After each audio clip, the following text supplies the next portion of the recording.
Hey everyone, today I'm going to show you how to fill out IRS Form W-4V, also called as the Voluntary Withholding Request. So this form is used if you want federal income tax to be taken out of certain payments, like unemployment benefits or Social Security.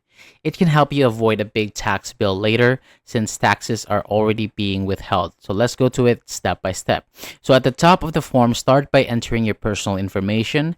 In line 1, write your first name, middle initial, and last name. On line 2, enter your Social Security number. Then on line 3, fill in your full home address, including city, state, and zip code. Next is line 4. If you have a claim number or identification number that you use with the payer, enter it here. If not, you can have it blank. And now move to the main part of the form where you choose your withholding option. So on line 5, if you're receiving unemployment compensation, you can check the box to have 10% of each payment withheld for federal tax.